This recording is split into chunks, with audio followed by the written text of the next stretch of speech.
দ্রুত সাপ্লিমেন্টারি পরীক্ষা চান এসএসসিতে অকৃতকার্য শিক্ষার্থীরা। অর্থাৎ যারা এসএসসি ও সমমান পরীক্ষায় অকৃতকার্য হয়েছে বা ফেল করেছে তারা চাচ্ছে তাদের জন্য দ্বিতীয়বার আরও একবার পরীক্ষার আয়োজন করা হয়। এ বিষয়ে বিস্তারিত জানাবো আমাদের আজকের ভিডিওতে। যারা এখনও আমাদের চ্যানেলটিকে সাবস্ক্রাইব করনি তারা এখনই সাবস্ক্রাইব করে রাখো, তাহলে শিক্ষা সম্পর্কিত সকল তথ্য এবং পরামর্শ সবার আগে পেয়ে যাবে। বিস্তারিত জানার জন্য আমরা একটু নিচে স্ক্রল করছি। এসএসসি ও সমমান পরীক্ষায় অকৃতকার্যদের জন্য দ্রুত সাপ্লিমেন্টারি পরীক্ষার দাবি জানিয়েছেন শিক্ষার্থীদের একটি অংশ। এই দাবিতে আগামী সোমবার 14 জুলাই ঢাকা সহ দেশের সব বিভাগের শিক্ষা বোর্ডের কার্যালয়ের সামনে মানববন্ধন কর্মসূচি ঘোষণা করা হয়েছে।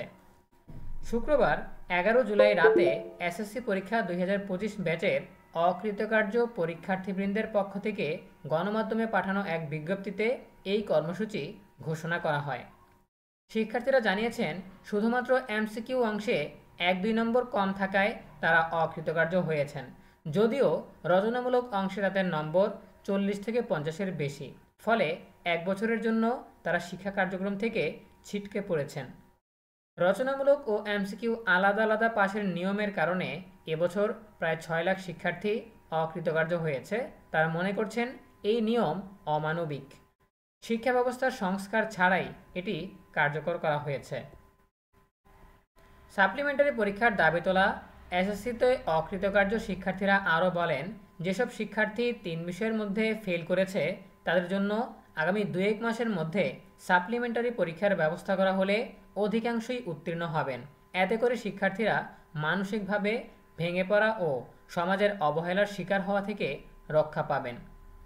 প্রিয় শিক্ষার্থীরা, এই ছিল আমাদের এখনকার আপডেট। শিক্ষার্থীরা যেটা চাচ্ছে সেটা হচ্ছে তাদের জন্য যাতে সাপ্লিমেন্টারি পরীক্ষা বা দ্বিতীয়বার আরেকটা সুযোগ দেওয়া হয়, তাদের জন্য স্বল্প পরিসরে পরীক্ষার ব্যবস্থা করা হয় যাতে তারা দ্বিতীয়বার পরীক্ষায় অংশগ্রহণ করে পাশ করে যেতে পারে।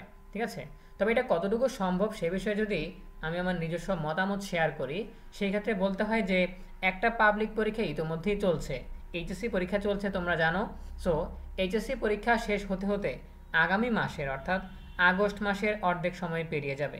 ঠিক আছে, এরপর যদি তোমাদের সাপ্লিমেন্টারি পরীক্ষার আয়োজন করা হয়, এক একজনের এক এক বিষয়ে ফেল গিয়েছে, ঠিক আছে, ওই পরীক্ষাটা নিতে যদি আগস্ট মাসের শেষ পর্যন্ত সময় লাগে, পরীক্ষার ফলাফল প্রকাশ করতে যদি আরও 1 মাস সময় লাগে, সেপ্টেম্বর মাস শেষ হয়ে যাবে। এরপর চলে আসবে অক্টোবর মাস।